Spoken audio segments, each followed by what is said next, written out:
À la faculté de médecine d'Amiens, 50 corps par an sont disséqués, autant d'hommes que de femmes, autour de 80 ans. Ce qu'il va bien falloir voir, pour vous mettre en tête, c'est à peu près où vont se situer les organes par rapport à l'aspect extérieur du corps humain, c'est-à-dire là où est-ce que vous allez poser un stéthoscope, par exemple, pour écouter le cœur. Quelqu'un peut me montrer où est-ce qu'il pense que le cœur se trouve? Je sais pas. Plutôt par là, Ouais. c'est ça? Ouais. D'où l'intérêt de ces choses-là, hein, parce que tu vas voir que c'est pas là. D'accord. C'est bien là où tu vas poser le stéto. C'est là où c'est important de bien comprendre. Il y a encore 2 ans, les étudiants disséquaient tous eux-mêmes, mais compte tenu de l'augmentation du numerus clausus et du nombre d'étudiants, 257 en 2e année, ce sont les médecins enseignants qui présentent l'anatomie. Il faut savoir que l'enseignement, il y a une partie qui est faite à l'oral, au tableau, sur des schémas, voire apprise dans les livres, etc.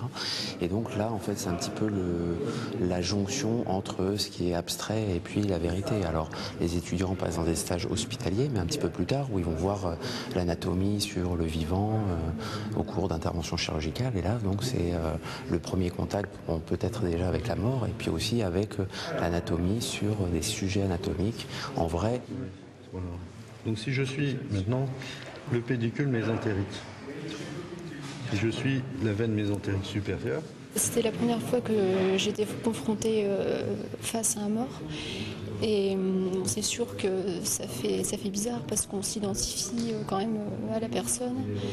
Mais j'étais allée quand même plusieurs fois au bloc opératoire, donc ça m'a un petit peu préparée à voir quelqu'un de mort. Moins surpris que ce que je l'imaginais déjà.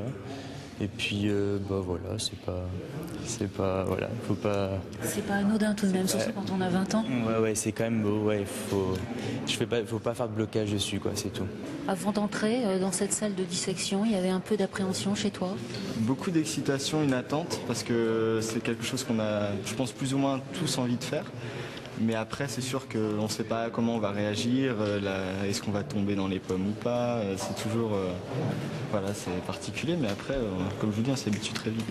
Mais pour certains étudiants, le niveau d'anxiété est tel qu'il vaut mieux à ce moment-là quitter la salle.